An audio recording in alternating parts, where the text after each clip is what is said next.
మీకు అందరికీ తెలుసు జగిత్యాల జిల్లాకు సంబంధించి 18 మండలాల్లో మనం ఐఎస్ఎల్ దాదాపు అంటే పూర్తి స్థాయిలో ప్రతి ఇంటింటికి టాయిలెట్ అనే నినాదంతో మనం దాదాపుగా 99% వచ్చాము. గతంలో ఈ ఐఎస్ఎల్ కట్టుకోవడం అనేది కొద్దిగా స్లో ప్రాసెస్లో ఉన్నప్పుడు మరి ఒక 5 గ్రామాలను సెలెక్ట్ చేసి 5 గ్రామాల్లో 820 టాయిలెట్లను ఒక 36 గంటల్లో కట్టి మొత్తం రాష్ట్ర వ్యాప్తంగా మరి ప్రచారం కల్పించిన ఘనత మీకే దక్కింది. దానివల్ల తద్వారా అన్ని జిల్లాల్లో అంటే మన జిల్లాలో ఉన్న అన్ని గ్రామాల్లో అన్ని మండలాల్లో ఒక ఊపులాగా ముందుకు రండి, ఊపులాగా వచ్చి మరి తద్వారా మనం ప్రోగ్రెస్ ఎక్కువగా తీసుకోవడానికి అవకాశం కల్పించడం అనేది మీకు అందరికీ తెలిసిందే.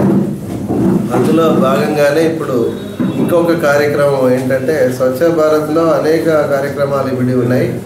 అంటే మా గ్రామాలు పరిశుభ్రంగా ఉండడంతో పాటు ఎక్కడ కూడా చెత్త లేకుండా ఉండడం, సోప్ పిట్స్ కట్టుకోవడం, ఇవన్నీ కూడా మనం అంటే వైకుంఠ ధామాలు నిర్మించుకోవడం, తర్వాత చెత్త అంటే డంప్ యార్డ్లు నిర్మించుకోవడం, ఇవన్నీ కూడా మనం ఒక పెద్ద ఎత్తున ఒక మిషన్ మోడ్లో ముందుకు పోతున్న విషయం మీకు అందరికీ తెలిసిందే.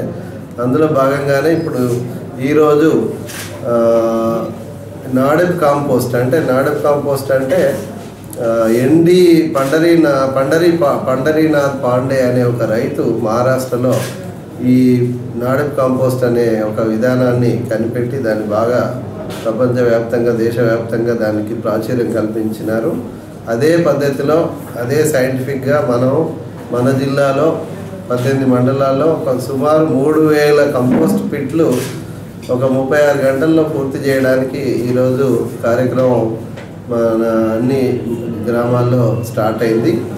దాదాపు 218 గ్రామాల్లో ఈరోజు కంపోస్ట్ పిట్లు వర్క్ నిర్మాణం దశలో ఉన్నాయి.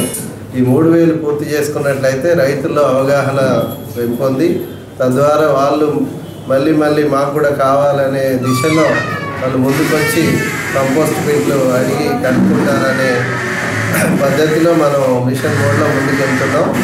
దీంట్లో ముఖ్యంగా ఇది పూర్తిగా 12,000 యూనిట్ కాస్ట్తో పూర్తి స్థాయిలో మొత్తం ప్రభుత్వ పరంగా ఎకానమీ అంతా ప్రభుత్వమే పెట్టుకుంటుంది. ప్రజల మీద ఎలాంటి బర్డెన్ లేదు. అయితే బెనిఫిషరీస్ కావాలంటే వాళ్ళు కూడా అక్కడ ఎన్ఆర్ఈజెస్ వేజ్ వర్కర్ల లాగా పనిచేసి వాళ్ళు కూడా ఇంకా వేతనాలు కూడా తీసుకునే అవకాశం ఉంది. ఈరోజు నేను పెగడపల్లి మండలంలో ఐతుపల్లి గ్రామంలో ఈ కార్యక్రమాన్ని ప్రారంభించినాను. అక్కడ ఒక భార్యాభర్తలు కూడా కూలీలుగా వాళ్ళే పని చేసుకుంటూ వేతనాలు 12 మ్యాండేట్స్ను వాళ్ళు క్రియేట్ చేసుకుంటున్నారు. సో ఆ విధంగా మనం ముందుకెళ్తున్నాం. దీంట్లో ఏంటంటే ముఖ్యంగా ఈ ఒక చిన్న ప్లాట్ఫామ్ 10x6 ప్లాట్ఫామ్ తయారు చేసుకోవాలి. కింద ఒక ఫూటింగ్ ఉంటుంది. ఫూటింగ్ దశలో కింద కొద్దిగా చదును చేసి ఒక బేస్మెంట్ లాగా కట్టిన తర్వాత పైన గోడ ఒక 5 ఫీట్ల గోడ పైకి లేపడం జరుగుతుంది. ఆ గోడకు అన్నీ కూడా రంధ్రాలు ఉంటాయి. అంటే ఏరోబిక్ ప్రాసెస్ ఇది. గాలి లోపలికి చోరితేనే కరెక్ట్గా ఈ మన కంపోస్ట్ తయారవడానికి పరిస్థితులు అనుకూలంగా ఉంటాయి. దాని తర్వాత పెండ కూడా యూజ్ చేస్తారు. పెండ ప్రోబయాటిక్ మెటీరియల్ అనమాట. దీంట్లో మైక్రో ఆర్గానిజమ్స్ ఉంటాయి కాబట్టి మనకు ఈ తొందరగా కంపోస్ట్ తయారు కావడానికి మనకు ఉపయోగపడుతుంది. తద్వారా ఈ ఒక మొదటి లేయర్ పెండతో అలికినట్టుగా చల్లిన తర్వాత తర్వాత ఈ ఆకులు అలములు ఏమున్నా కూడా మన ఇంట్లో చెత్త కానీ అంటే ఎనీ ఆర్గానిక్ మెటీరియల్ అంటే పంట ద్వారా వచ్చిన రెసిడ్యూ కానీ అంటే మిగిలిన మన వరి సంబంధించిన మెటీరియల్ కానీ పత్తికి సంబంధించిన మెటీరియల్ కానీ ఆకులు కానీ ఎలాంటి ఆకులైనా కూడా అన్నీ కూడా దాంట్లో వేయడానికి అవకాశం ఉంది.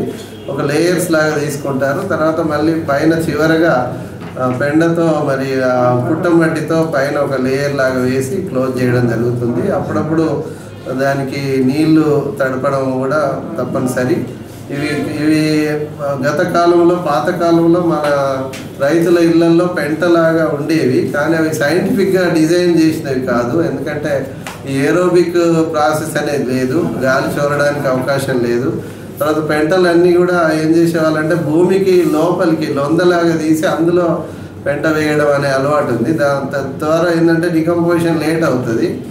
తర్వాత నీళ్ళు డౌన్లో ఉంటుంది కాబట్టి నీళ్ళు వచ్చి బాగా నిలిచిన పరిస్థితిలో కూడా డికంపోజిషన్ లేట్ అవుతుంది. కాబట్టి ఈ కంపోస్ట్ తయారవడం లేట్ అవుతుంది. దీని ద్వారా ఏంటంటే మనకు 3 నెలల్లో తర్వాత ఈ కంపోస్ట్ పిట్ అంతా పూర్తయిన తర్వాత పైన నీడ కూడా ఏర్పాటు చేస్తారు. ఎందుకంటే సన్లైట్ పడ్డప్పుడు మనకు ఆర్గానిజం చనిపోతాయి కాబట్టి నీడ ఉండాలి. కాబట్టి లోకల్లీ అవైలబుల్ మెటీరియల్తో పైన వెదురు తడకలతో కానీ లేదా ఇంకా ఇతరత్ర ఎలాంటి మెటీరియల్ అయినా కూడా నీడ కల్పిస్తారు.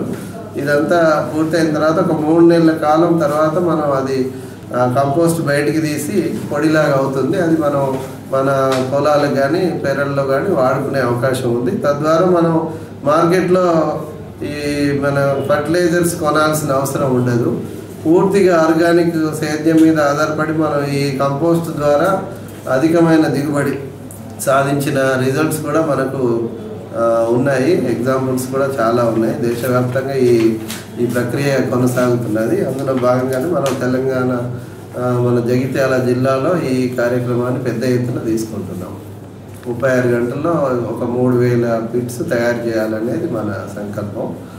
దానికి మీరందరూ కూడా మీ ద్వారా ప్రజలందరికీ, గ్రామస్తుల రైతులందరికీ పబ్లిసిటీ రావాలనే ఉద్దేశంతో ఈ ప్రెస్ మీట్ ఏర్పాటు చేయడం జరిగింది. కేవలం ఈ మన ప్లాస్టిక్ వస్తువులు మాత్రం వేయకూడదు, గాజు పెంకులు వేయకూడదు. మిగతా అన్నీ మనం స్వచ్ఛ భారత్లో భాగంగానే ఇది కట్టడం వల్ల ఇంటి పరిసరాల్లో కానీ పొలం పెరళ్ళలో కానీ కంపోస్ట్ పెట్టి ఉంటే మనకు ఈ దుర్గంధం రాదు, తర్వాత రోగాలు రాకుండా దీన్ని ఒక సెపరేట్గా ఇంటికి దూరంగా కట్టుకుంటాం. కాబట్టి మనకు అట్లా కూడా ఆరోగ్యాన్ని రక్షణ